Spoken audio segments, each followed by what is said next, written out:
Okay, I think we are live. So, Ethan, over to you. Oh, great. I forgot that it was me hosting again.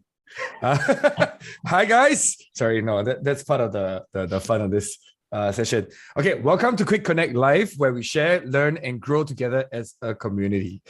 We meet fortnightly to discuss personal development topics, ranging from psychometric tools, which we discussed really extensively last year, to psychological methods, which today doesn't really talk about it, but today we'll touch a little bit on that area. And to performance hacks, which is, we talked about, burnout and all those kind of different things. How do you optimize your life? So it is hosted by Alex, Jeffeth, and myself, Ethan. And today we're talking about trust. And your host will be Alex. Your scribe will be, your facilitator is Alex. I'm your host. Sorry, I keep on forgetting the terms because usually the host is the person facilitating. So that's my bet. And then Jeffeth will be our scribe. So he'll be the one making sure that we keep track of all the information, hopefully. And Jeffeth, with his high input, is always a wonderful person to do scribing. Thank you. So let me just, to begin with, I'm just gonna hand this over to, I'm just gonna go one round of asking what you guys do, why are you here, and what is trust to you, right? Hey, Alex, what's the question that you want to ask? The question is, how do you know when you can trust somebody? Yep. How do you know when you can trust someone? So just your name, what you do, and how do you know you can trust someone? With that, I would like to start with Eileen. Hello. So my name is Eileen, entrepreneur. And how do I know if I trust somebody? I guess it's instinctive. Yeah. It's a feeling. Can't describe it. How do I know? Maybe you feel comfortable following what they would like you to do, maybe. Okay, so broadly just a feeling, yeah. You get comfortable to do what you want to do. Okay, great. Next one, I'll go to Sophia.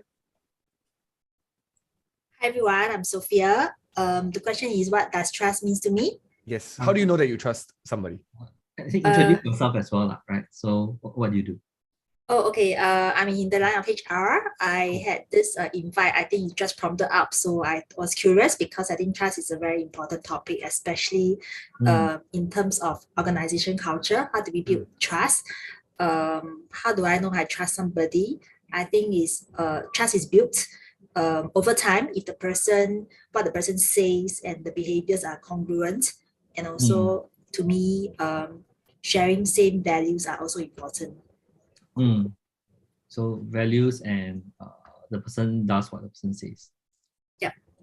Cool. Next up, I would go to Yura. Hi everybody. I'm Yura. I train in the retail industry. I am also a strengths coach. And how do I know if I trust that person? How do you know you can trust somebody? When I see that person, it could be physical, it could be virtual, it could be having a conversation. The exchange, after a while, you just get that intrinsic feeling. I can't really describe it, but I can trust. Like, Alex, I trust you. Though, we are not, we only know each other for over a year, but I trust you. I tell you things and I share with you things. So that's trust for me. My empathy is working well for me. I think so. It also helps to show that your empathy is there. Hi everyone, I'm empathetic. Or rather, I have the empathy talent team. Okay. Great. Next up, we have Jining. Because before the host introduce ourselves, because the host need to introduce a lot more details. So yes, Jining, could you share? Yeah, hi, Jining here. I'm a pharmacist. How do I know whether I can trust somebody? I think it depends on how much experience you have with the person. So if I'm meeting somebody for the first time, I would go with Eileen that it's an instinct. Yeah, how the person actually makes you feel, the vibes and stuff like that. Because sometimes I would hold back more. Sometimes I'll just open up more readily to some people. Then for people that you have experience with, then I think it depends on what kind of experience you've had with them.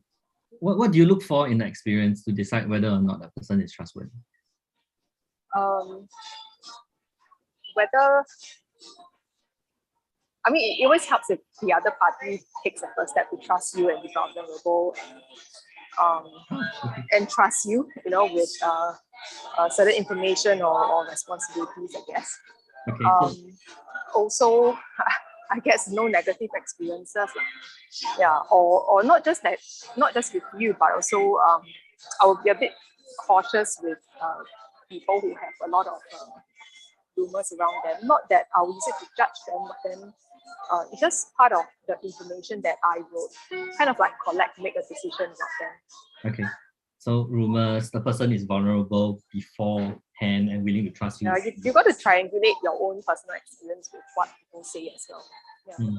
Actually, it's very interesting, right? Ethan has a lot of experience with con artists. So I think when we talk about trust, it's also how some con artists, creates that illusion of trust, right? Even though they are crooks. So I'm not sure whether we have time to cover that as we go through the models, but if we have some time, that will definitely be something very interesting to explore, right? Okay, we are left with... Yes, actually nobody else, it's just the hosts. So I'll let Jeffeth share about himself, even though he just turned off his screen. Sorry, Jeffeth. So share more about myself, is it? Yeah, share more about yourself. Describe what you do before talking about how do you know that you trust somebody? Okay, so I'm a public servant, but I help leaders to navigate through different complexity, especially the VUCA world. So actually I design courses and basically strengthen leaders in those areas. And also their well-being, right? So that's what I do. How do I know whether I trust somebody? This is a broad topic, but I've also got things like what's the extent of trust towards certain individuals. Of course, first is whether I'm being judged, right? By whether I have that space to share what I really feel about things and I won't feel judged. That affects my trust. Of course, on the workspace, whether the person is also reliable in the things that he do or does. That's in the work context, because I can't, if the person cannot keep producing standards of work that is not up to what you want, then can you really trust the person to do the work?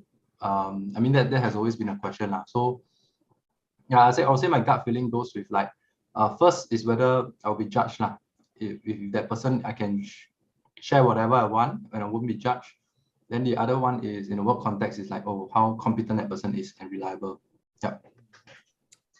And before I share mine, because I want to go to Alex first. Alex, can you introduce yourself as the facilitator, as well as how do you know that you trust somebody? Okay, so everyone, I'm the facilitator for today. So what I do, I help people to discover, decipher, and develop talents into strengths so that they can maximize performance at work, improve relationships, increase overall well-being. So I call myself a strengths alchemist, right? So it's about how do you mix and match your talent teams and develop it into the strength that you want. I think for me, one of the core things that comes to my mind when I talk about trust is whether the person, what they say and what they do is consistent. I think it's a little bit what Sophia said, right? So I remember once upon a time, right, I had this red flag for a boss that I was working with. I think I shared that with you before. So, the back end story was, I was talking to my boss and we were talking about budget and how do we spend stuff.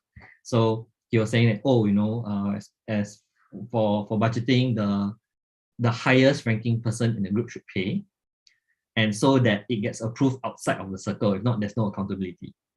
So I went, okay, makes sense. Because sometimes what we do is we get the second highest person to pay and then the highest person approves, right? Just to make it easy. Not that we are doing anything illegal, but it just makes things easier. So shortly after that conversation with my boss, we were having lunch with the client. And then he turned to me and say, Alex, can you settle? I was like, what happened to the highest person paying? So I tried to hint, right? It's like, I don't have corporate card. His response to me was, I also don't have corporate card. So you can imagine at that point of time, my mind just went up, wow, can I trust this person? Some more my boss, right? Is he consistent in what he says that we need to do? fortunately, after some time, we had an opportunity to get to know each other, and I raised the experience with him, of which he went like, "Oh, did I do that? I wasn't aware. If I did, I'm sorry." So it was kind of on the spot.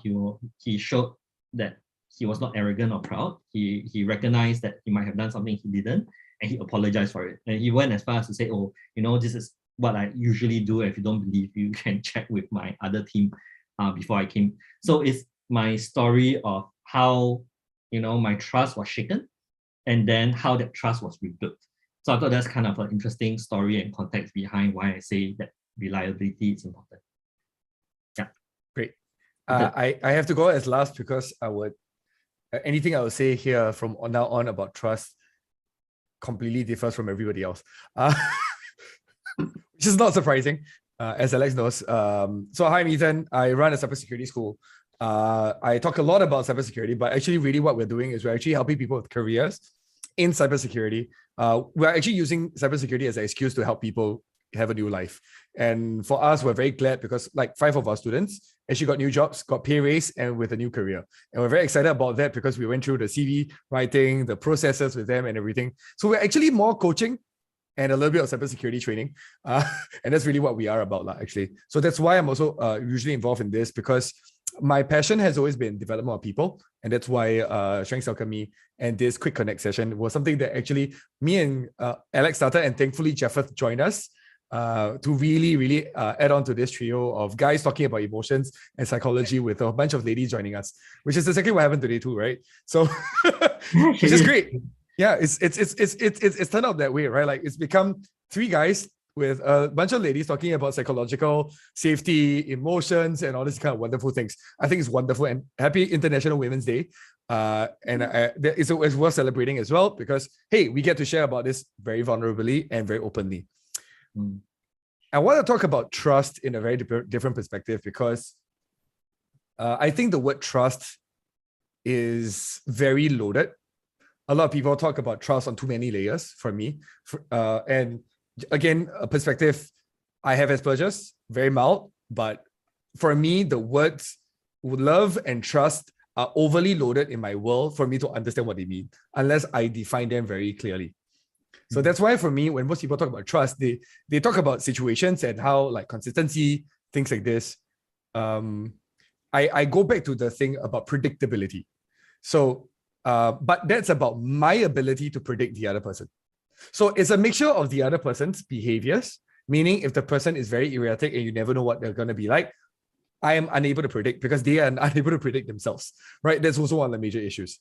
Whereas from my perspective, my ability to predict other people's behaviors. So for example, somebody who consistently breaks their promises, somebody who consistently always comes 1 hour late, right? Somebody who, I always trust the person to come 1 hour late. I trust the person to fail on the promises. I trust the person to screw this up. I trust this person to, I have trust that this person will say the dumbest thing in the room. There are things that I have in my head when I use the word trust. It goes back to the word called consistency and predictability. And it's not necessarily a good thing. And that's why for me, it's an interesting concept for people to think about because, hey, I can trust somebody to screw things up, which doesn't mean that I trust them in the typical sense of what people typically call trust, which is a very interesting concept within itself. For me, because whenever I talk to people about trust, can you trust this person to hurt you? And then the person's like, how can I trust somebody to hurt me? That doesn't make sense. I'm like, but there's a predictability that the person will do this regularly. Why can't you trust that to happen? And that's one of the things that I would be bringing to the picture as a counterpoint to what is talking about trust today, because it's meant to also get us to think about our own position about trust. We can talk about other people, we can talk about behaviors, but what about our own ability to predict other people? And that's the contrast that I'll bring today. And that's why I'm the host too. Interesting. Okay. Interesting. Okay. So I didn't quite think of that, but before we go into the model. Okay. By the way, Ethan also has psychiatry background. In case those of you who are new, right? So he has psychiatry background and he brings a lot of this other perspective into it. So before I go into it, I think it's useful to differentiate. In my head, right? I have 2 types of trust. There's predictability-based trust, which is kind of like what Ethan says, right? I can trust this person to do a certain thing. Most of the time when we talk about predictability-based trust, is about something positive, but I think rightfully, like what Ethan says, you can also predictably trust a compulsive liar to lie, for example, right? You can trust I don't know, comment to con or whatever it is, right? You can trust a typical musician to always be an hour late. No, not me. No, I say a typical musician, right? So I've had so many rehearsals when my bandmates come 1 hour late. So you can see certain behaviors, and then you can, I trust this person to be late. So it is that predictability. There's the other type of trust, which is called vulnerability-based trust, which is the ability to be vulnerable with other people. So I kind of separate the two because when we talk about things like the 5 dysfunctions of a team, whereby the first layer is lack of trust, dysfunction, that trust is actually vulnerability-based trust and not predictability-based trust, right? So that's kind of the two. So let me just do a quick share. We will just run through some models. There are 2 models that I'm going to share today. One is the trust equation, and the other one, maybe Ethan can take, Jeffers can take us a little bit more through, is Brene Brown's 7 elements of trust. You probably see some convergence between the two, and you also start to, maybe for those of us who just go like, I don't really know, it's just instinctive for me to know whether I trust someone or not, might be able to fit some of these elements, yeah? Okay, so let's go to, give me a sec, where's my mirror?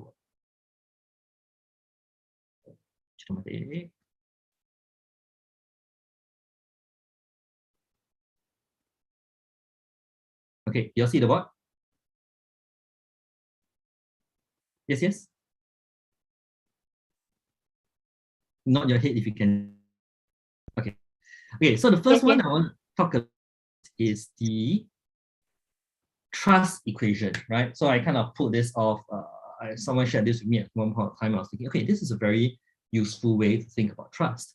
So there are 4 elements to trust, right? And to me, this is kind of more predictability-based trust. And one of the things about trust is you can, in general, how do I say? There are some people who are generally trustworthy, but trust is also very context-based. I explain it a little bit more, right? So the first one, the C, is actually credibility, right? So let's say you go and see a doctor. You want to make sure that the doctor has been appropriately certified, to go through medical school and things like that, right? So how do you know that this person is credible, right? Denying your opinions about this? Sorry, I just want to drop that in because credibility. Too many stories about this. Yeah, but I'd like to jump in with one point. Just to kind of pick your brains. Any difference between credibility and reputation to you? Credibility and reputation.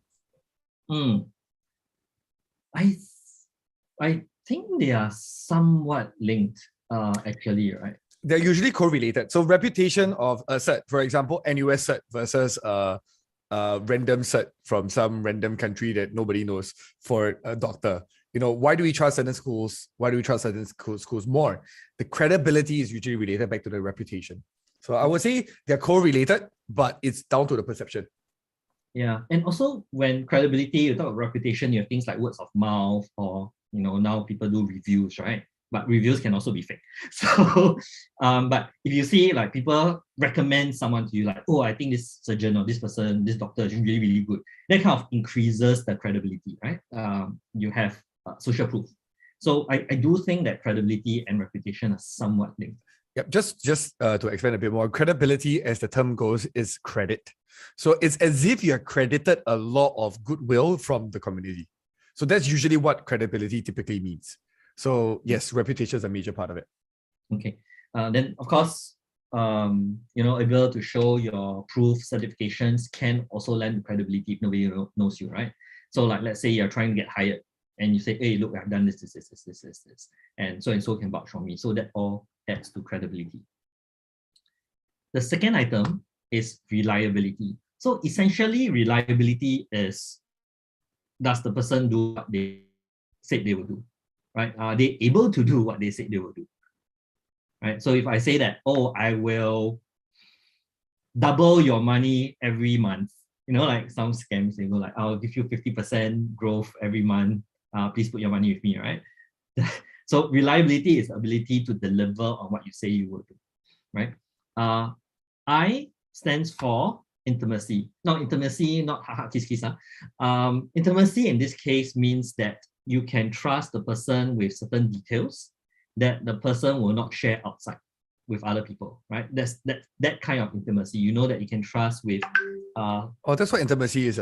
Yeah. That's it's not defined as, oh, it's more of, can you trust that person with the information that you have without it going outside of this partnership or relationship, right?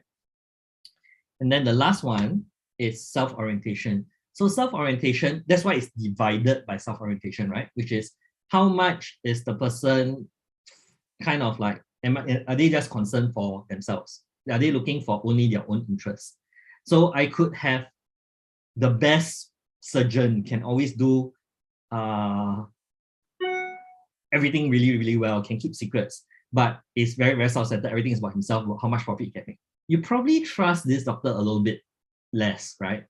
I mean, if you can pay a lot of money, you trust this doctor more. So self-orientation is like, do you get the sense that this person is for me or just for himself?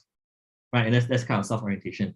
And I think that these 4 elements are quite useful in us thinking about how to trust someone. Now, because you have things like reliability, credibility, and things like that, right? These tend to be context dependent, right? So I might trust my mom to cook a great dinner for me. I wouldn't trust her to perform surgery on me, right? So trust is also fairly context dependent in terms of, can this person be trusted in this particular context and environment, and not a catch-all, right? So this is the trust equation. Maybe you just go around, you share what are some thoughts around this. Does it make sense to you? Maybe let's start with Sophia. What do you think of this? Does it make sense? Yeah, I mean, I can relate to this in many ways. What you just shared, yeah. And interesting point about the self-orientation, because I mean, I see that in the corporate world, especially when people use the words, for example, vulnerability a lot. I feel like they are speaking it, but then again, back to my point about congruence of what they say and what they do, because there is underneath that, you can see over time, the person, is it really genuine? Is it for their self-interest or for others? So I mean, this really something that resonates with me. Especially the self-orientation part, right? So one of the things, I'm not sure, are you familiar with Brene Brown's work? Some.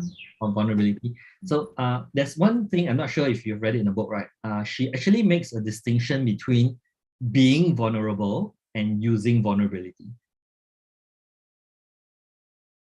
And I thought it's quite interesting, right? There's a difference between like, oh, I'm truly like, this is what I'm feeling, or I'm trying to use vulnerability or the appearance of vulnerability to manipulate people, which of course, once you discover, brings trust all the way down, right? So that's kind of a difference.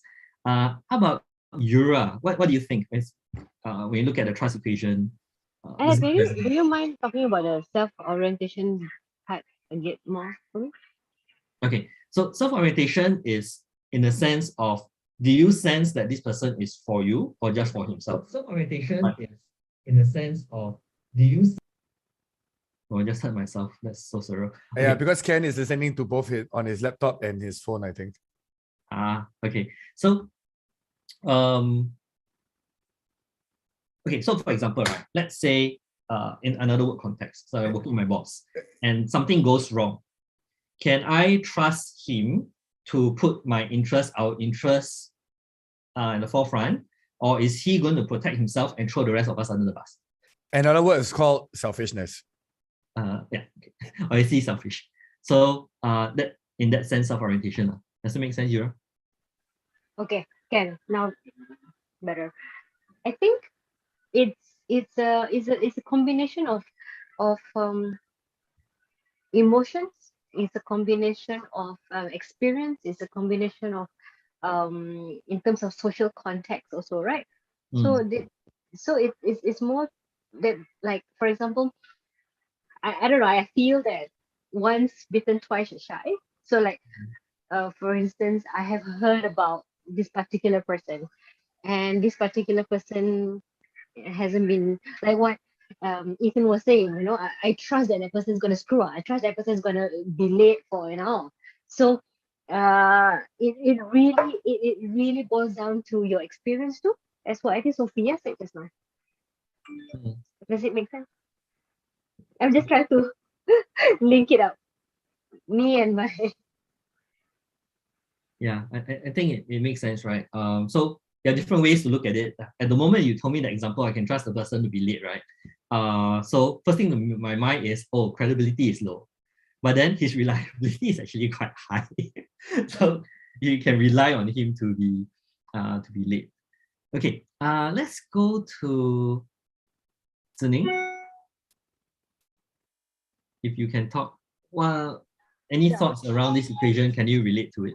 Is this an equation that you came up with yourself? No. Okay. I'm just wondering because the three. Okay, firstly, I agree with all four elements.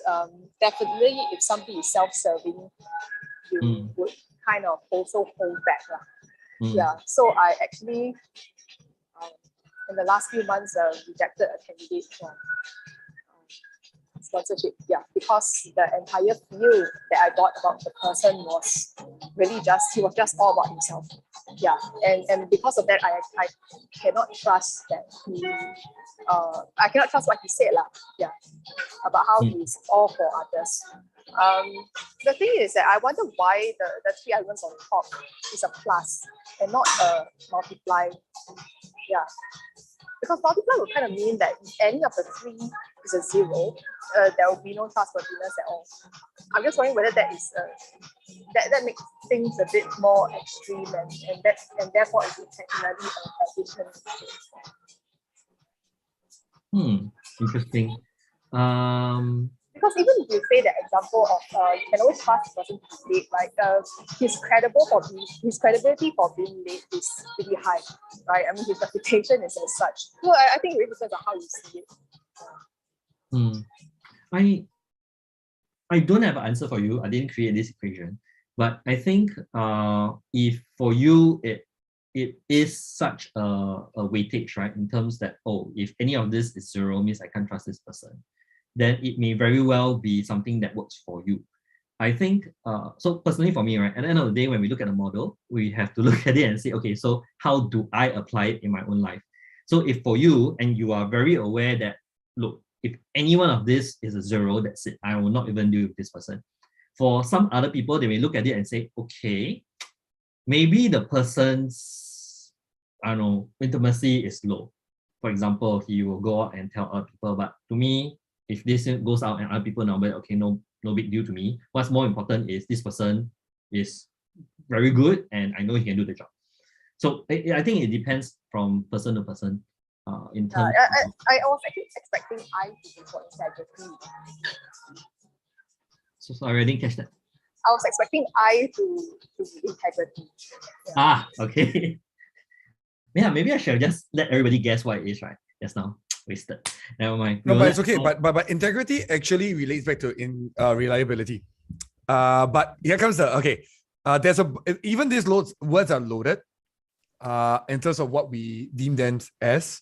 I think, that's why it's great that we're having this conversation, because even the details of what credibility, reliability, intimacy, and self-orientation really matters. And I think Jennings' statement about zero, so it might be a multiplication for her rather than an addition. Yeah. So if credibility times reliability times intimacy over self-orientation is what, Jenny, what do you think if it's multiplication? Because anything that's zero equals, zero. Yeah, that's what, I don't know. I think I need to think about it a bit more. But I think a lot of people would function that way. It's either, all or nothing. Yeah, but perhaps trust is a lot more complicated. Like you would trust some people to get certain things done, right? But not in certain other contexts. Yeah. Like, let's say, as strength coaches, we kind of say that, the dark side of knowing your strength is that you can use it in not a very good way, right? Yeah. I think, So yeah, so if you know that something is important to somebody based on their talent teams, then sometimes you would actually trust that person to be doing a particular task, but not something else. yeah, I must say, every time Zining unmutes herself, I hear the beat, right? My head wants to bop a little bit. That's great. Sorry. You trust the music to bring your body away. Yeah, and I like what Zining added in terms of the talent teams, right? So our talent teams can bring across trustworthiness. So for those of us who have done our Christian Strengths report, right, one of the things that we can think about is how does my top 5 talent teams increase or decrease credibility, reliability, intimacy, and self-orientation? For example, someone with, say, self-assurance, right, could be very self-assured. They will think things on their own and they are very self-directed, right? Other people may then view this person as don't care about other people, just interested in what they are thinking, right? And therefore, self-orientation will be high, which reduces trustworthiness, right? So on the other hand, self-assurance could also bring across a sense of credibility, right? So when someone talks to you, it's like, this person seems to be very, I don't know, okay, for lack of a better word, credible. When he talks, you kind of think that he knows what he's saying, right? So he appears more credible. So for those of us who have already done our top 5 talent teams, right, do think about how your own talent teams help you to increase the trustworthiness that you bring towards other people, or how can you increase your trustworthiness to other people in terms of your talent teams. Okay, we do have one more model to look at. No, but Alex was very interesting, right? Because I mean, from your model, reading some sources, credibility is about the things that you say. Reliability is more about the things that you do. And I mean, like, for example, when people say you're credible, like if you are some of the subject matter expert who speak about around a certain topic, there's a felt sense that, oh, you must be quite credible in that topic lah. Versus that, oh, the reliability is like, oh, Alex, every time I ask you to do something, then nothing is delivered, right? So it has to do about actions, right? And over time, it's like, oh, is this person reliable? Can I entrust this thing to that person to do? Which reminds me about my talent team responsibility, right? So, which is interesting because every time I receive the feedback was always around like, oh, Jefford is dependable. But that also is because of my own talent team of responsibility lah. When I commit somebody to do something, I will do it. So yes, I was just echoing your point around how your talent teams do relate to some of these, some of these equations that they will pop up differently to different people. Yeah, and also you have harmony, right? Yeah, I have harmony. Yeah, so not in your top 5, but in your top 10. So harmony tends to decrease self-orientation, right?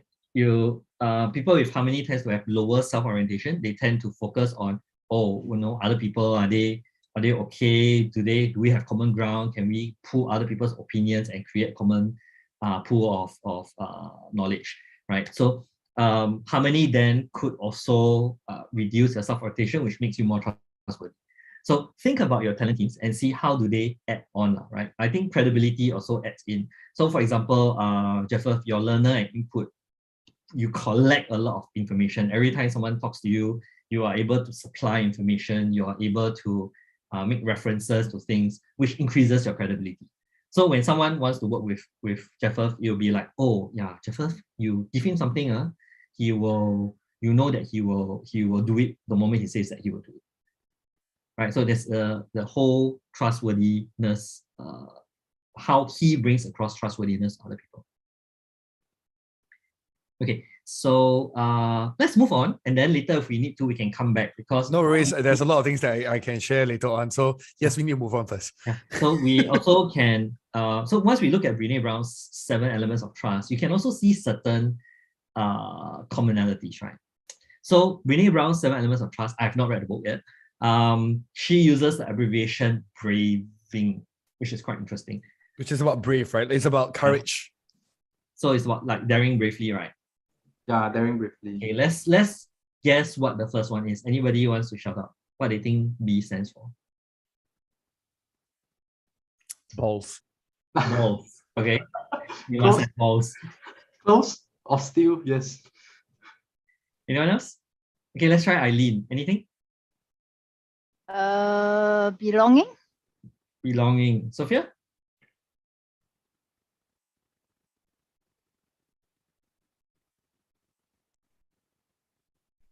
Just shut up. Just a guess. Then we'll move. The length has nothing to do with the length of the word. Just so you guys know, right? So do not try to guess it by the length of the box. I have no idea what word would be so long, but we're starting with a B. It's, it's something we Bias, all talked before. bias. Yes. Bias? Okay, great. Okay. Ta-da! The answer is, hope I don't delete the wrong thing. Later you delete the whole thing. Yeah, then the whole thing disappear. Okay, boundaries. Boundaries. Right. So Jeffers, do you want to expand on it? I think you're Yeah, probably okay. more well-versed. Maybe before we talk about the whole 7 elements of trust, actually let's look at what Brene Brown's why she talked about the 7 elements, right? So actually her definition of trust is more of a cognitive assessment rather than emotion. So that's her starting point. So when she talked about these 7 elements, right, is actually from what her research tells her is like, oh, actually what are the specific behaviors that we are talking about when we actually talk about trust. So from the data, 7 elements came out of it. So the first one is on boundaries, right? So similar to Henry's cloud work, right, is around like, oh, you respect my boundaries. When you're not clear about what's okay and not okay, you ask. You are willing to say no. So that is the essence of boundaries. Now, if somebody like me and Alex, if the relationship is I'm willing to say no to him if he trespasses my boundaries, there's a certain level of trust established, right? So that's one specific behavior that tells you trust that's happening between a relationship. Now, the next one, R, is on, I think similar to what Alex has covered earlier, is on reliability, right? But this one is about you do what you say you'll do. So at work, it means that staying aware of your own competencies and limitations so that you don't overpromise and you are able to deliver on commitments and balance competing priorities, right? So basically, it's what many of you have mentioned. Whatever you say and whatever you do must match up to one another. If every time whatever you say and what you do don't match, then sooner or later you start to lose trust for that person you're working with now. Okay, so this in essence what reliability is. Then the next is on accountability, right? So accountability is you own your mistakes, apologize, and make amends when needed, right? So if between yourself, like me and Alex, if whichever one of us make mistake, we own up now. We apologize and say, yeah, I made a mistake. It was an honest mistake. We don't shy or cover up our mistakes lah. Because every time you cover up, that would undermine some of the trust lah. And it just becomes some baggage that carries over time. Next is vault. Actually, they call vault. This is like the secret safe, right? So basically, whatever I tell you, make sure it's not leaked out to other people. That's why it's called a vault. You don't share information or experience that are not yours to share. I need to know that my confidence are kept and that you're not sharing with me any information about other people that should be confidential as well. This is actually quite close to the intimacy element in the trust equation. Yes. Yeah. Okay, now we move on first and later on we comment because there are quite a number of things. Then next is integrity. Yes, but the integrity here is not like usually people define under supervision that this person will still do the job. The integrity here is you choose courage over comfort, you choose right over what's fun, fast, or easy, and you choose to practice your values rather than simply professing them. So it's mainly like whoever I interact with, are you aligned, consistent with the values that you show up now? Or are you somebody who sway, right, according to different, like in front of me, then suddenly in front of other people, hey, you become a different person. Then when we observe that sort of shapes a bit of how the relationship will be. Then the next one is on non-judgment. So basically, I can ask for what I need and you can ask for what you need. We can talk about how we feel without judgment. We can ask each other for help without judgment. Meaning I can say whatever crappy things and I know at the end of the day, you won't judge me. You respect me for who I am. And lastly, the last one is generosity. So this one is around extending your most generous interpretation possible to all the intentions. So basically, it's holding a positive intention for people for whatever they do lah. So in terms of the words and action of others, meaning if one day Ethan didn't show up, right, I wouldn't jump to the conclusion to say like, ooh, that person is like a quitter, right? I would say that, or maybe he had something on that he had to attend to, right? So that's holding a positive intention and be generous around that. Now, these are just the 7 elements of trust that what Brene Brown when they did the research, they found some of these behaviors that showed up quite frequently. Yes, Alex, you want to continue? No, I fully agree, right? Just a couple of things, right? When I read about non-judgment, the first thing that came to my mind is the ability to be vulnerable, and also the ability to, I mean, it's both, right? Brene Brown always says, vulnerability is the first thing I expect from other people and the last thing I give them. So I always think, okay, it's very interesting. If we want to have vulnerability in the relationship, we also need to have a space to, take a step and be vulnerable. Generosity, it's something that, Jeffers, I always get reminded by you is, you always ask a question, what's the positive intention behind it, behind the behavior? What's the positive intention behind that behavior?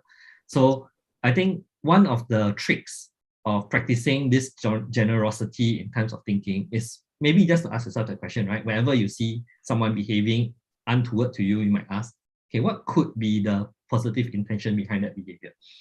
And things like that. So these are just some of the, I don't know, like mind tricks that we can use to help direct our paths, because it's very easy to jump to negative thinking, right? Which is first I go and judge the person and condemn the person. Yeah, I mean, one of the things I thought about this too is it extends beyond just your assessment of others. It's also about self-trust, right? So if I ask myself around my boundaries, I'll ask myself the question of am I reliable, or have I been dependent on my reliable in my own actions and words when I commit to other people, right? Am I have I been sharing secrets of what people told me to someone else? Vault. Have I been assuming people's negative intention? So it's also apply to self in that sense So I thought it was interesting because it's not only an assessment of others, also an assessment of self. And that's true for both equations, right? How you kind of evaluate other people's trustworthiness is also reflecting on how should you behave to earn trust from other people, right? So these are kind of the two equations that we have that help us think about what is trust, right? And how do we assess trust? So let's go around again and share what are your thoughts now that you've seen both the trust equation and 7 elements, and how does that resonate with your own experience in deciding how to trust people? So maybe some of us which started off with, I don't know, it's just a feeling, can start to attribute the feeling to either one of the 7 elements or maybe something in the trust equation. So let me go to Freya, who just joined us. So Freya, if you can unmute yourself, maybe you can share with us a little bit. We just talked about the trust equation and elements of trust. Do you see that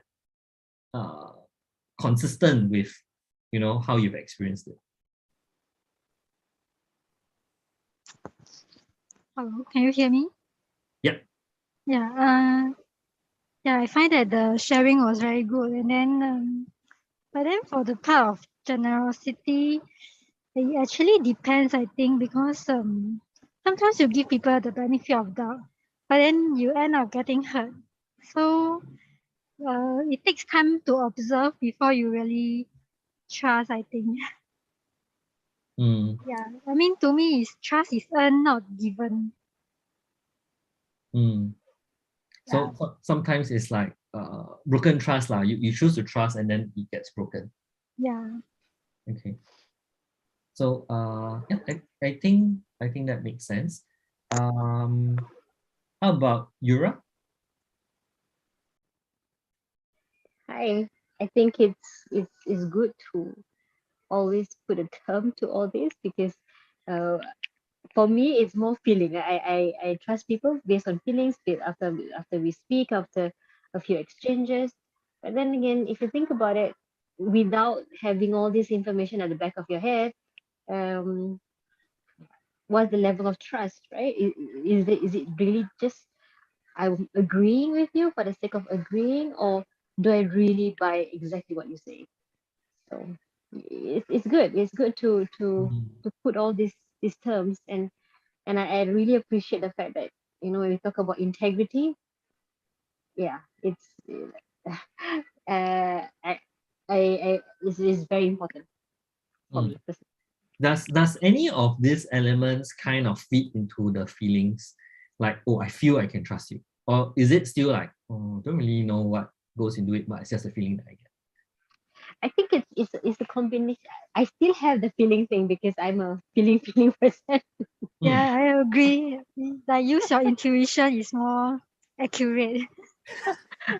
Sometimes our sixth sense is very reliable, right, and accurate, right, like what Priya was saying.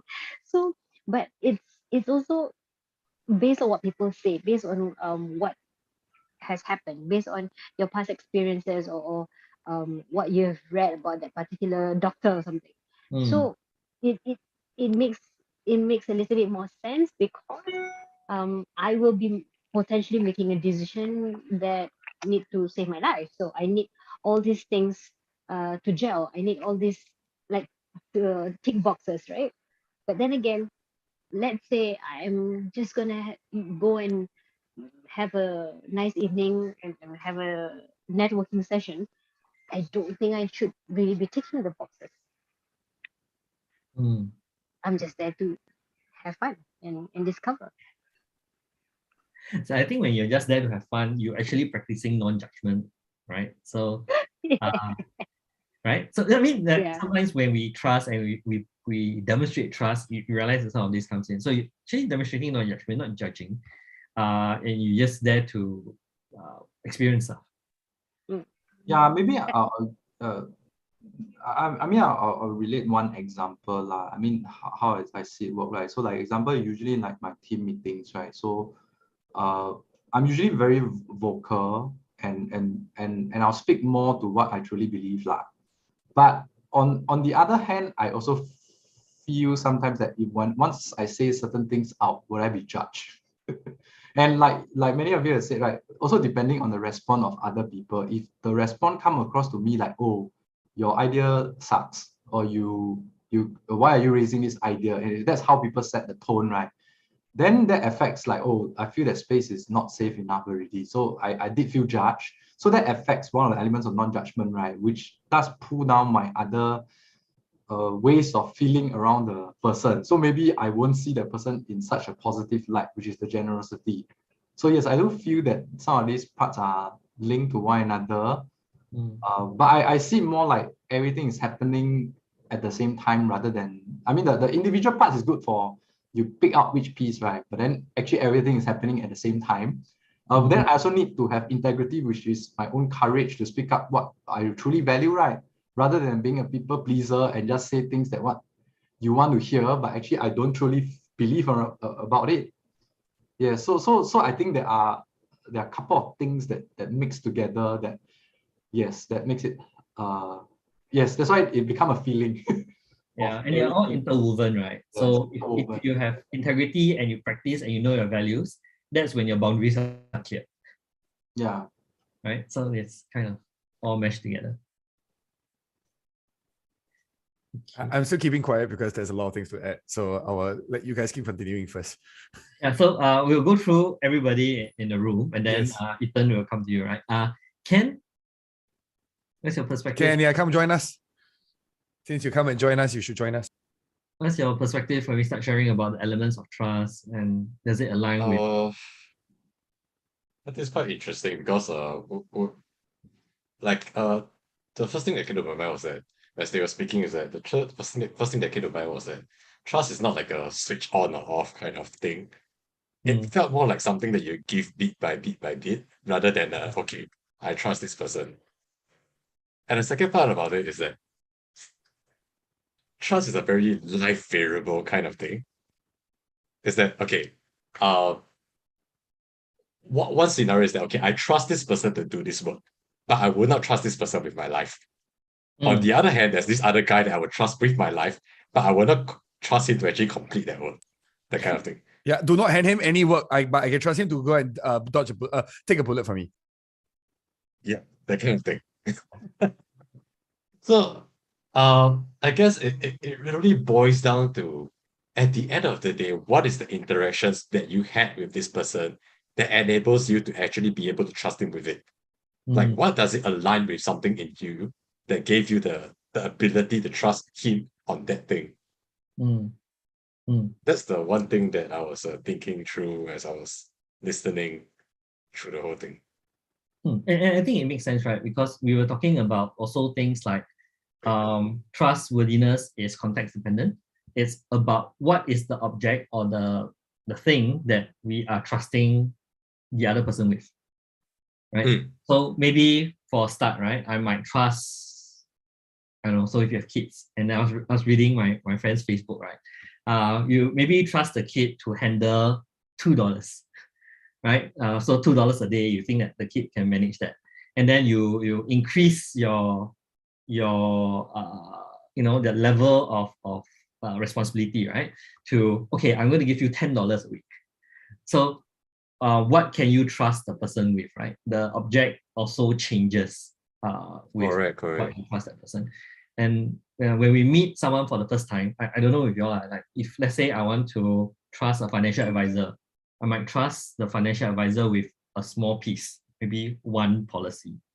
And as I talk to this person, and I think the person is credible, reliable, and stuff like that, and it's for me, not just for his own pocket, I might say, okay, I will buy more policies from you. So then that increases what I'm trusting the person with. Correct. And I think there's just one other part is that, like, today, for example, you met this guy new, he might seem very dodgy to you, but then for some reason, when another friend tells you, no, I trust this guy's credible, and all of a sudden you start trusting this guy. You know, the kind of thing. Yeah. So there's a social proof, and then the word of mouth, and we spoke a little bit about earlier, reputation, right, of the person. It's called referred credibility. Because I already trust this person has high credibility. Therefore, the other person has high credibility because this person vouched for that person. So that's the concept of referred credibility. Does that make sense? And yeah, at the same time, if it feels true that you don't trust your friends' ability. Yeah. It's referred. So yeah, that's referral. That's referral is credit as well, right? Like, that's why if that's why I know Ken to be the person who goes, if he opened his mouth, he must really trust that person. If not, his reputation might go to trash. Right, Ken? Yeah, I wouldn't recommend someone unless he's really there. Yeah, and I think also the context becomes important, right? If let's say you recommended someone and the person turns out to be terrible, you don't lose your trustworthiness in all aspects, right? But you lose your trustworthiness in providing referrals. People just won't come to you to, hey, who's good, right? So it can also be very, very context dependent. Not everybody though. I've lost friends over this. So it's a very interesting thing. Okay, because you recommended the wrong person, it's like, oh, I don't even want to be a friend. Yeah, yes. There were real situations where that happened. Okay, I shall refrain from commenting on it. Okay, so I was going to say something not very nice. Let's move on. Zining, what about you?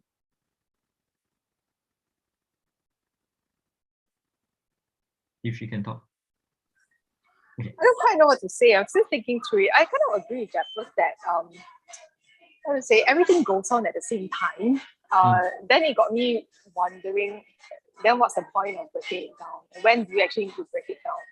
Then I answered my own question, like when my boss, after an interview asked me, so why don't you trust this candidate? Because she always asks me what's wrong, because I'm always the one that is, opposing hiring. Yeah, so this actually helps to break things down to a bit more granular level, but yeah, I don't know. I still need to think through a little bit. Sorry, I may sound a bit funny on the power plate. Okay, no problem. So you're vibrating, is it? Okay. Yes. Yes, okay. Yeah. Sorry, no, I just had to make fun of that. Thanks, Nick. Okay, so let's go to Eileen first. Interesting conversation. Question in my mind is, do you need all these elements? I mean, the first formula, right? The trustworthiness formula. I would go with the plus rather than a multiply. To a certain extent, right? Because there are different people you trust for different. Okay, there are people mean different things to you, kind of, right? Like your family versus your friends versus your colleagues versus your acquaintances, right? And therefore, your expectation of that level of trust varies from that level of closeness to you, for a lack of better word. And therefore, the plus makes sense. But maybe for your family, you will be slightly more forgiving, I would say, versus an acquaintance. If it's an acquaintance and they break your trust and it's okay, that's it. I'm not going to deal with you anymore. But if it's a friend, your schoolmate, you've known them for many years, and then I just feel like different levels, and therefore the whole element of your CRI may play up a bit differently, or even for the 7 elements, some may be more important than others. Depending on the it's like, if I can kind of just simplistically use the LinkedIn 3 levels, right? Your first level connection, second level, and third level, right?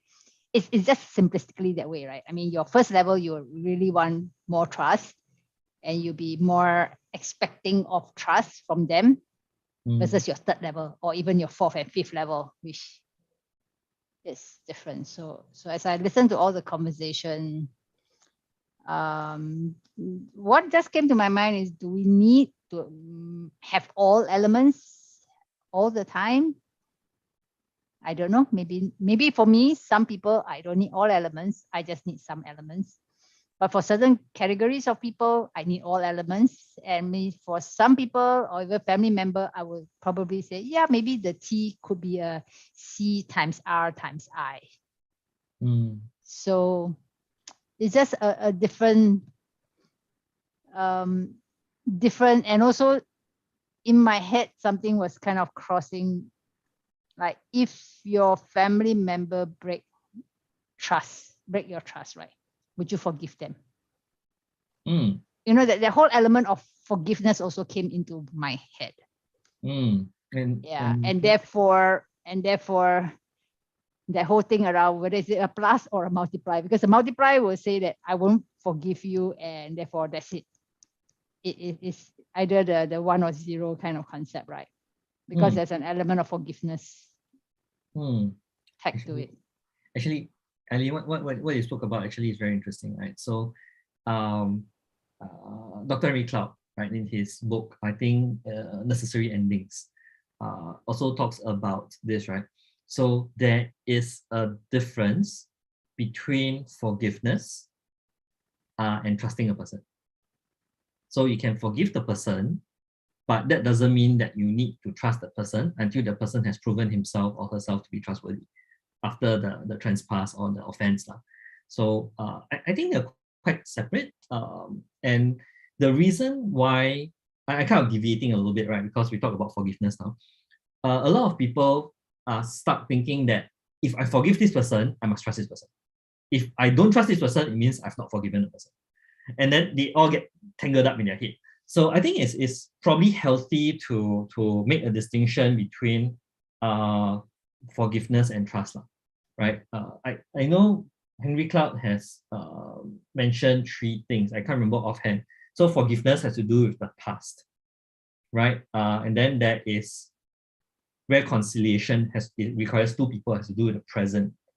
And then the future is, I can't remember the word he used. So it's the future, it's the trust. Do we want to work together and continue being? Is it faith? I mean, I don't know. I mean, considering that faith is already a reserved word, but faith in the other person, It wasn't faith, the word that he used. I probably need to go and find what he said, but I like what he said, right? Because he separated the forgiveness part, which is a 1-person thing, what I do to forgive a person, even if the person trespass against me. Reconciliation is okay, are we good with each other? then the future is, do we still continue working with each other or still continue with the relationship? So it's three different aspects whenever an offense has been made or trespass has happened. So just separating the three, I found personally to be very, very helpful, because when we muddle all together, we find, no, I cannot forgive the person because I cannot trust this person. Yes, you can forgive the person and still not trust the person, right? Because they're two separate things. And then we move on to that. So the whole basis of understanding that breakdown helps us with our own mental health as well, right? Because unforgiveness is like drinking poison and hoping the other person dies. I love that quote. Things like that. So I know we've deviated a little bit, but thanks, Eileen. I think it's useful to have brought up that context of, you know, trust as well as forgiveness and that concept. Let's go to Jeffers, and then Ethan, you can have all the time you want to add on. Jeffers, any thoughts around this as we discussed? No, I was wondering more on what Eileen shared, right? Because she shared about people specific. So also, and then that question is really raised more questions, right? Like, do we need all elements for all people? Is it people specific? If it's like a colleague, right? Do I just need a baseline reliability or bound, maybe accountability? I mean, don't really care whether you judge me or not, but still to get things done lah. So maybe that's a limit you set, right? But then there's also another conversation I heard Ethan mention before, like, oh, are there people whom you can just share your deeper shadows and you're not judged for it? And these are your emotional anchors in your life who support you, right? So maybe that type of relationship, you need different elements in that relationship. And more of it, right? Rather than like the moment I say something, then people are like, oh, you judgy person, then you son of a things like whatever, right? So yeah, so that begs some questions like, then does that mean that, oh, in my family circle, if I evaluate myself, then like, who do I choose that I want to work to build more on this one? And that's probably a question I have more like. Yeah. Interesting. Thanks, Jeffers. Ethan, over to you. I think it's wonderful because a lot of people, like, this is starting to get people to really dig into the feeling of trust. My biggest struggles when I was growing up is the concept that trust is 1 or 0. Most people don't recognize it, but how many of you have trusted the wrong person before? I'm pretty sure everybody has, right? What do you do after you realize that you trusted the person wrongly? How do you deal with it afterwards? Oh, anger and betrayal. You beat yourself up. Do you cut off contact with the person? Initially, yes. Yes, initially, yeah. Yep. Then after, take some time before you forgive yourself lah. This is also self-forgiveness lah. And how hard was it to trust the person again? If you ever trusted the person again?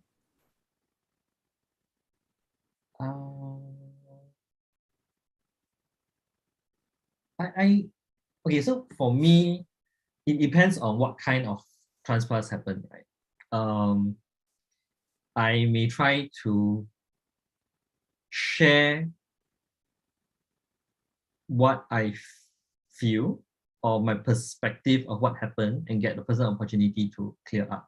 That's when the opportunity for trust to come back. So I've done this, interestingly, always with like bosses or managers. So the first story I shared at the beginning was one example, right? We get to share it. There was another one where after working through Dr. Cloud's materials and boundaries, right? I actually did that quite fast and quite proud of myself. So I was working with another kind of like boss level, director level. And I was sharing an idea. He shot me down very immediately. And then after that, say that Alex will come up with an idea after he shut down my idea. So I got really, really upset. And the very next meeting with him, I actually brought it up. I was quite proud of myself. I was like, okay, you did this. You did this. It made me feel this way. Can you share with me what happened? So, okay, so that was a very Henry Cloud move, by the way, but keep going. it was right, because I was kind of learning. So okay, so context of it was I shared an idea to use a particular technological platform as a SaaS, right? And then he told me that, oh, actually I tried it before. It was very painful and didn't work for me, and therefore I was biased against it. Now, like, okay, I understand now. It's like it would have been helpful. So this is my giving him feedback. It would be helpful if you said that during the meeting. Right. But after that, because I've thrown it out into the air and we've kind of clarified it, even though I was unhappy, it actually resolved that thing. And then I was able to rebuild trust with it because we kind of leveled. So yeah, I think we need to take the step of vulnerability to clarify and share when our trust has been broken with another person. And then to add on to this, that's wonderful, right? What you just described is a rupture and a repair. How many of you have had arguments with your friends, your best friends, whoever, like a very close friend, argued it out, realized it was a misunderstanding 2 days later after not talking to each other, and then became better friends afterwards? And this happens for family, for friends, for a lot of people. All of you experience this. Anybody who hasn't experienced a rupture and repair. And it's okay that you haven't.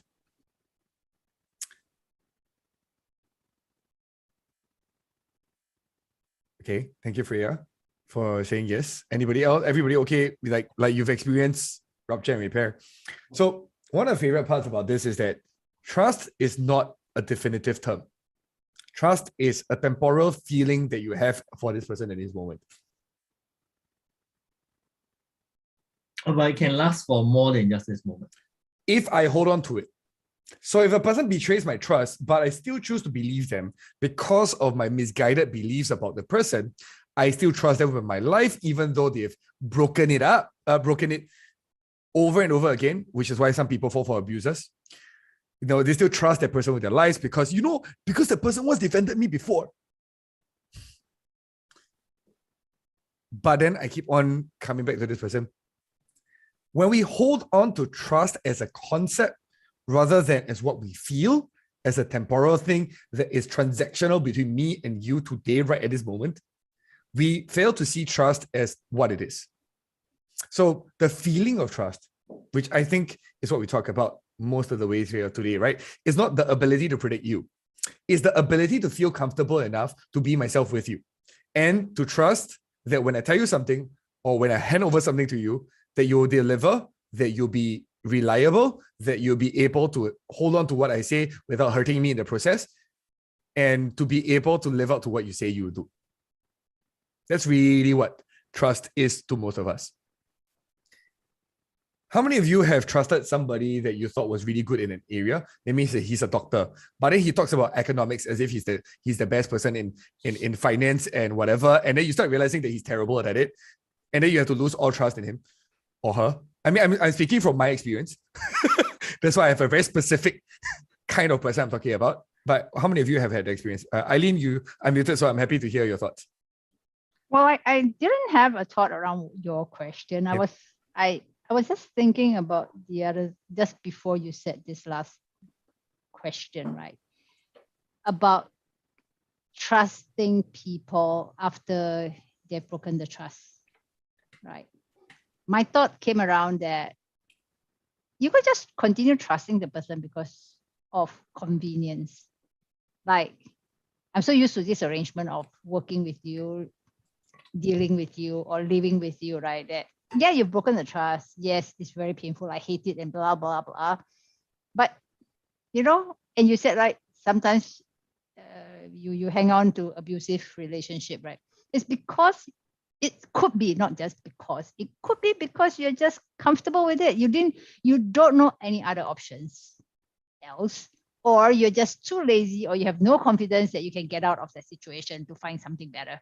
And therefore you continue to be in that situation. Not that you trust the person, but you're just too lazy.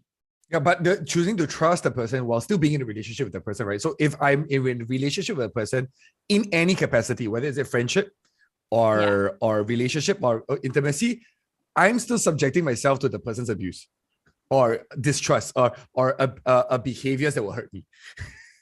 Yeah. So, I mean, then it falls back to that whole concept you started talking about, which is trust equals to predictability. So you can predict that the person will mess up your life again, even though you don't like the person or you don't like that colleague, but you know that, okay, you can't get another job or, whatever. So I'm just thinking that it is not so much that you will continue to trust or they have built that trust or repaired the trust, but it's just convenience. Yes. Okay. Or So just plain laziness on our part. or giving up, right? Or resignation. I think one of the major words that you just described is resignation to the situation. Powerlessness. So here comes the other part. Trust comes with power. I have the ability to do something about it, therefore I choose to trust. If I'm powerless, do I trust my master? If I was a slave, does that mean I trust my master? Trust implicitly implies that I have the power to give you the authority to make a decision for me or to take over something that I want to be, that is then responsible for dictating my future, dictating my life, or dictating my emotions. That's a lot of people's implicit understanding of trust. I have the power to give it to you. If I do not have that, it's not considered trust. It's considered resignation. For example, a lot of people about some particular country that does not listen to their protests. Right? They're resigned and they're trying to fight for it. They don't trust and they're trying to fight against it and they're trying to utilize their agency against what is happening. But they have no trust. Versus people who choose not to go out and protest because they're resigned to the fate that they already have. Trust only exists when I feel power from me. So that's another concept altogether that is beyond what we have here. Why? It's because trust empowers people. If I get you to trust me, the real trust, the real definition of trust for me is to empower you to make a choice for yourself, to believe in me, or to believe in what we have. To trust in moving forward, to feel empowered in the relationship that we have. Not a master-slave relationship. That's called resignation. That's also where the struggle also lies. Do you trust your family members even if they abuse you? I mean, not in this group here. Have you seen people who trust their families completely even when they're constantly abused by their families? Trust anything that the family says, does, or promises. So again, we need to go back into this framework of understanding where trust lies for us, right? Like for a lot of us, trust comes from a place of power. Comes from a place where we have the ability to choose whether to engage with the person or not. If not, once we lose it, it means I'm no longer having the power to change my relationship with you. And that's why credibility, reliability, and intimacy means a lot to us. In a free so-called state or in a free agency world, today, we can choose our friends, we can choose our colleagues, we can choose our bosses, right? Eileen, you clearly chose not to have a boss. So, so that's exactly it, right? Like, that's also due to trust. Do I necessarily trust people who are in the person? Yes, you can't choose family members. So that's why a lot of resignation comes into the picture. So, which is why the word trust is so loaded. And I find it very fun because when I start using context like this, when I'm stuck with a person who's my boss and I have no other opportunities to get out because I can't find another job, is that trust? If I'm stuck with my family members who are abusive, who do not think for me, who are highly not focused on what's best for the family, but always hurting me with their words, with their emotional abuse, is that trust?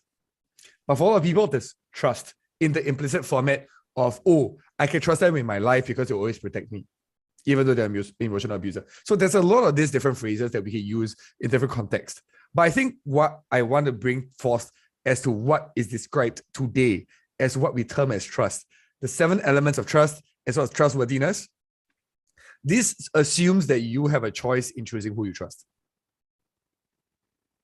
This assumes a position where you have the power to decide what relationships you want to have in your life. And if to achieve that, you need to trust yourself to make the decision. So when Yura and Freya were talking very interestingly about trusting your instincts, a lot of us have gut feelings towards certain situations, usually due to upbringing and a few other things that we have gut feelings towards the situation. Are we listening to it? Can we trust ourselves when we make a decision about somebody else? Can we trust ourselves to have power to move past this relationship that's in front of us rather than resigning to it? Can we trust ourselves to make the right decisions? Can I trust myself to trust this person? Because I'm going to change the language a bit. The basis behind the trust that we talk about externally and creating trust with other people begins with our trust with ourselves and our ability to have the power to decide what relationships we want to have in our lives. Because if I'm stuck and I'm trapped in a cage, is there trust?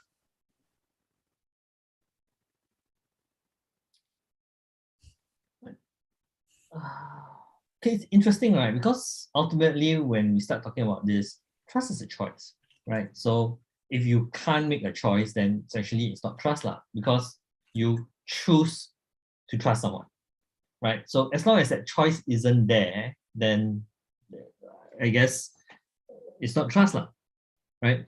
Then you're also talking about the whole element of, like, can you trust a parent? Right? Do you often do that, especially if the parent has been repeatedly abusive? And I've seen cases like that, right? Where the parent constantly, it's semi-adultish already, right? The kid. And the parent said that, the parent will do this or will do that. And then the kid will, the child will then believe what the parent says. It's in that terms trust, right? And then I said, the person didn't do it. I don't know why I trusted what this person said in the first place.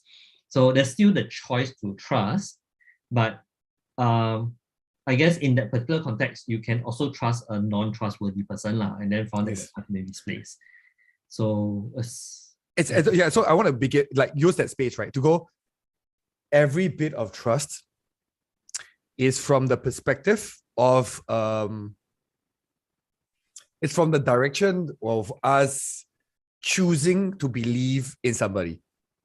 And therefore we care about credibility, reliability, boundaries, reliability, account. I'm just going to repeat these terms and go through all of this.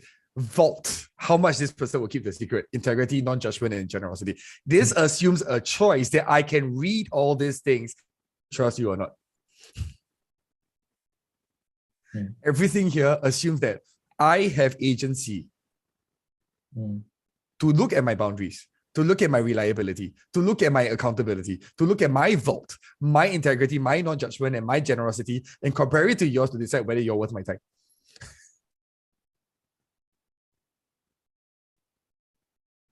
Because that's what trust is actually. It's an extension of our... So I grew up being distrusted by a lot of people because when I talk, and I like to help people, and I used to like to impose my help upon people. So benevolent boundary violation.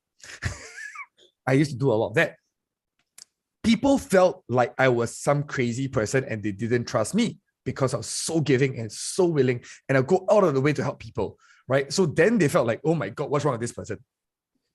But that has very much to do with a person's worldview as well, right? Because they are so used to people, they have a belief system that people who are nice must have ulterior motives. Yes, that assumes the other person has a very high self-orientation at all times. So it's my assessment of your ability for me to trust you. And that's very much the person's own lens, right? Because I know some people who believe that everybody is good, so you trust them first. Then there are some people who believe everybody is bad, therefore you don't trust anybody. So that comes back to a person's own filters. So why so many people trust Trump? So I would say, okay, so Okay, I'm gonna let that sink for a while. And let's go back to credibility, reliability, and intimacy. It's down to perception of credibility, reliability, and intimacy, and self-orientation. It's down to perception of all of this, depending on your own ability to perceive these things. It is not about an objective measurement of whether the person is like this. So we weigh different behaviors differently. Like, for example, something that Jenny said very well. It's if anything is 0, it's all gone. Right? So for her, she's more stringent about that. Yeah. So Ken was also talking about our interests aligned previously when I was talking about the overall direction. So I'm still as trusting. I'm still 100% trust before I assess. But my favorite term is called trust but verify. So I will trust first, and if you manage to hurt me in this process, I will gladly cut you off. But I will never be unkind to you, and I will never just not engage with you on that level. So that's what I've learned along the way. So there's a certain thing.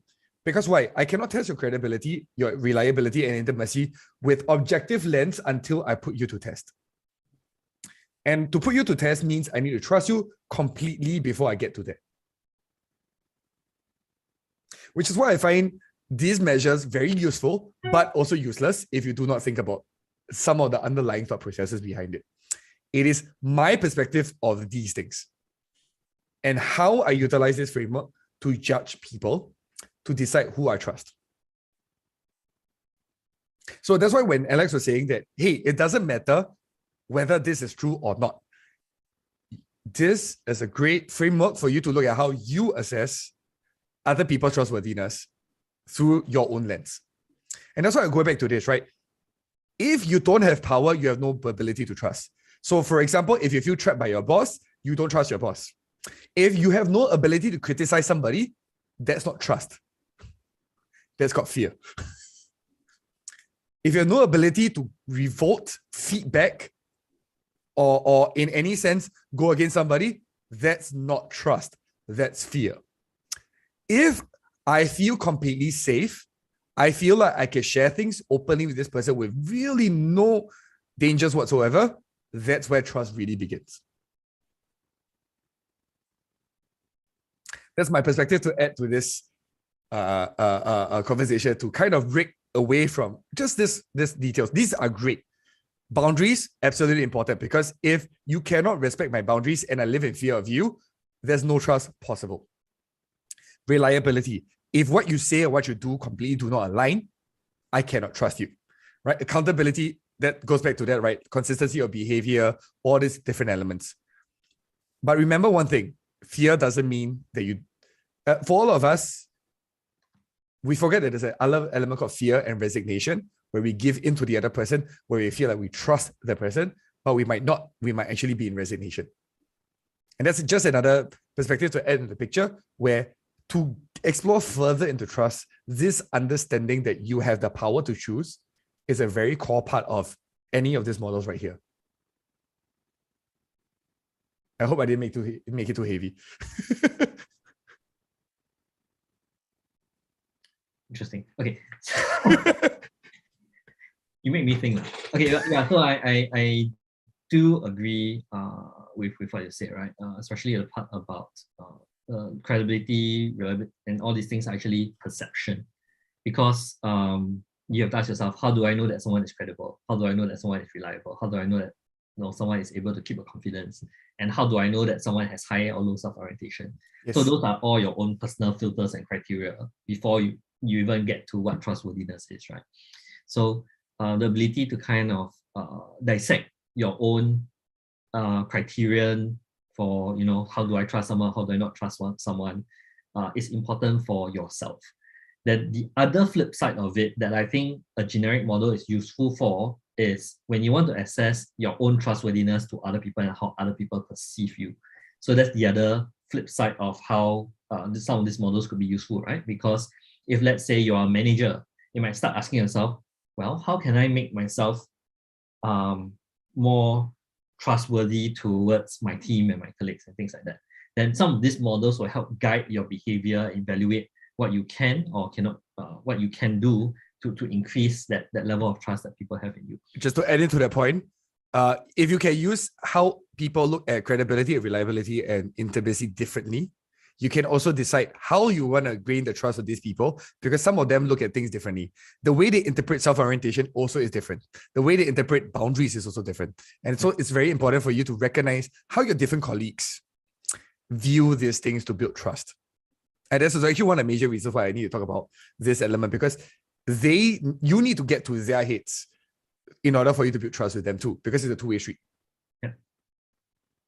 Okay, so we have 3 minutes left. So as usual, what we'll do is just go around and have everybody share what their biggest takeaway is.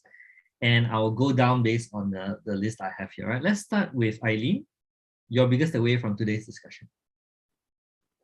I should say Ethan's point or definition of trust was quite interesting, because I kind of then in my head took away that I trust a person, or I trust the predictability of that person doing something, not necessarily the person, but just predictability of doing good or bad things. Yeah, but it's not really in the traditional trust the person. Yeah.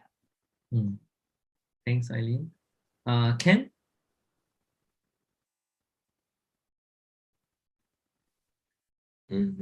Which I'm still mulling over it. Okay, what's the thing that makes you mull the most?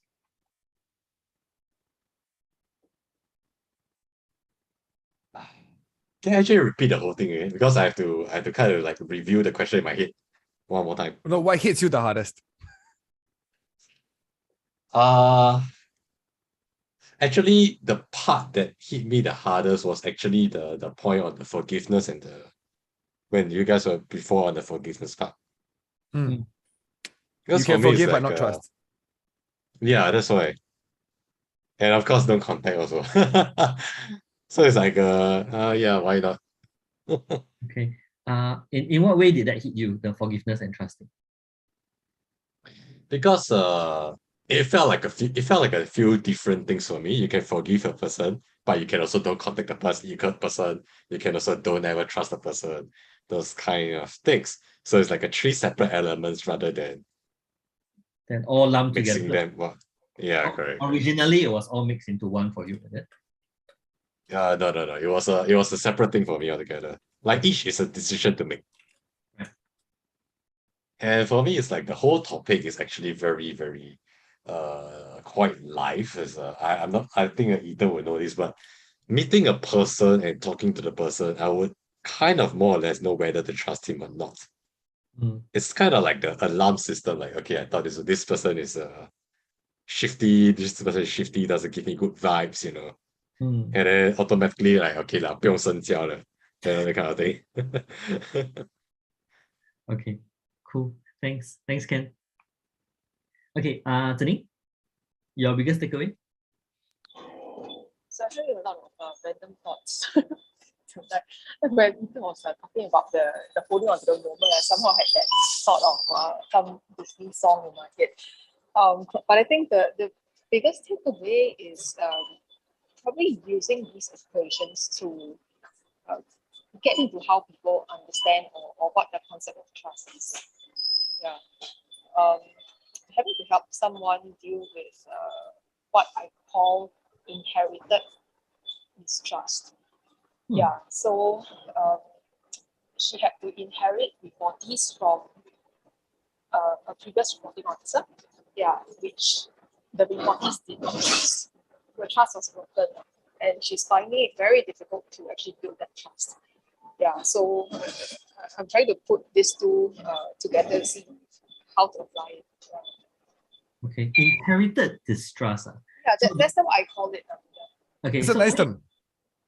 Yeah, it's interesting term. So, when you say inherited distrust, is it because this person had broken trust in the past, or just that someone for whatever reason? Sure. The previous leader of the team created distrust within the team, and then she inherited the team, right? If I'm not wrong, Jining.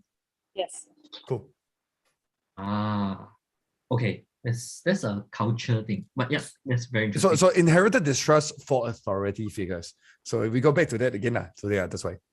Okay, that comes back to the leadership thing. Thanks, Nadine. Sophia, your biggest takeaway? Yeah, I think this is a very heavy topic. Trust, there's many layers like an onion. I find the Brene Brown's model good reflection for self on how I mean, in terms of our own trustworthiness and how we can build trust. I mean, I agree with many ladies, people on the call. There's a little bit of intuition and gut feel when you encounter a person. I mean, you want to start on 100% clean sheet, but then when the person starts saying or doing things, then you start to discount. So I think we kind of have this, but this framework is helpful to give us a good model to reference to. Yeah, but I think my biggest takeaway is still on the first one is a very simple model, the trust equation, and then you have, divide by self-orientation. To me, that is the biggest one. But Brene Brown model, different dimension, and I'm just wondering among these elements, which is the one that will really break, it's like the straw that break the camel's back. If it happens, you totally break the trust, and how do you rebuild? Because sometimes it's broken, it's very hard to rebuild. Thank you. So probably for different contexts, different elements takes different weightage, right? And also for different people. Yeah. And the two models actually kind of sheds different facets of trust, because it's a very complex concept, right? So it's two different ways of just looking at what trust is. Yeah. Thanks, Sophia. Yura? Hi. Oh my God, it's intense. I think you came in you. expecting that, right? Yeah. But then while I was listening, I don't know. Thank God I off my video. I was like, there's a lot of oh la la. I came in for this. Yes, you're right. Thank you, Ethan. And you and it's a very provocating discussion, because it depends on so many layers. There's like a huge heavy duty onion to be peeled. That's one. Second is, my biggest key takeaway is it fear or am I resigning? So wow, it really got me thinking. The distinction between fear, resignation, and trust. Yeah, exactly. Or do I just want to do the trust because I don't have brain space? I just want to get it over and done with, and then just do it right. So thank you very much for a lovely evening. I still think about it. She's like, I just recovered from COVID. Then I you load my brain. That's why I feel so slow already. But thank you very much. We've just made her more breathless. Okay, thanks, Yura. Freya, your biggest takeaway? I think that everyone's sharing was quite interesting. And then this 7-element framework is also quite. Oh, you just muted yourself, Freya. Freya, you just muted yourself. You need to unmute. Hello? You know, it's funny, she's still talking and then she didn't realize she's muted. Yeah, I try to like show her I'm pressing the button. Oh, okay, yeah. hello. Great. Can you hear me? Yes. Yeah, now we hear. So you need to kind of re-articulate what you just said. Yeah. I mean that I like the sharing from everyone, and then the 7 elements that was shown there, and then I think it's quite a good framework. Then the biggest takeaway is the different degree of trust on people for different things. Yeah. It's not a blanket trusting. I trust this person in everything. Yeah. Yeah. Okay. Thank you, Freya. Jeff, what about you? I mean, what some of the sharing said also reminded me from some of the previous session, right? Like many of the things we measure our standards are based on our perception, right? So which is the whole thing, like it's a mental construct. from all the frameworks that's being produced anyway. So while the frameworks are helpful for us to take a snapshot to analyze now, but we are also mindful that our standards are changing as life evolves lah.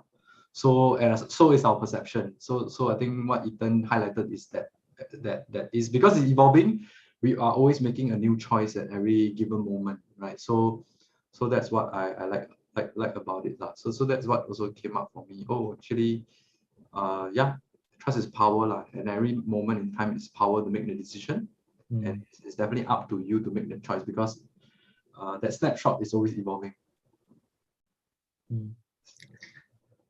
Thanks. So for me, right, it was I kind of like what Ethan shared about the agency, right? That by default, trust assumes that you have the power to make the decision to trust someone or to give to someone. And I thought that was a very good reminder of what that element of trust that we sometimes subconsciously know but have not articulated. And Ethan just brought that to our awareness, right? So I like that a lot. So Ethan, over to you, and then you can close. Great. Thank you everybody for being here. Sorry if it got very heavy. Thank Your you, own Nura, takeaway? for Your own Oh yeah, no, I'm gonna wrap up with my takeaway. Yeah, so I'm just gonna do the nice wrap up here. Thank you very much for that. Yeah. So yes, so I think for me the biggest learning is also really about different people's perspectives, right? Like, I'm very used to my version of trust, which is people being predictable. That's my version of trust today. But I'm reminded that hey, there's a lot of different versions of trust and different ways that people can trust other people, and I think that's why the frameworks help. They give us a reference point where we can project our own versions of trust onto it. And like I just shared, right, like the ability and the power to trust is still very, very innate. As in order for me to trust, it needs to be a power from me. If not, it's fear or resignation. And that's something that I surprised myself by talking about it today because I didn't know I was going to go there. So I wanted to talk about the fundamentals of predictability, but for some reason, it became about power as well, which actually is something that I'm very, very passionate about because it talks about dynamics between people and what trust is really. I'm giving you power to affect my life. And that's really what I hope, we all remember, right? Whenever we trust, whenever we choose to trust, it is a form of giving the person the space to affect us, to be part of our lives, to be part of, doing things with us. And that's really what I've taken the most away out of this again. And I hope everybody can take away from tonight. And with that, I would like to wrap up the session and thank everybody for being part of this. Jeffeth will be able to help us clean this up, and Alex will be able to send this as a nice PDF for everybody to see after this. Thank you, Alex. And thank you everybody for being here tonight. It was a pleasure. It was an absolute pleasure. Thank you very much. Have a good night. See you in our next session. 2 weeks. Yep, 2 weeks. Bye. Thank you so much. Thank you so much. Happy International Women's Day. Happy International Women's Day. Yes. Women's Day.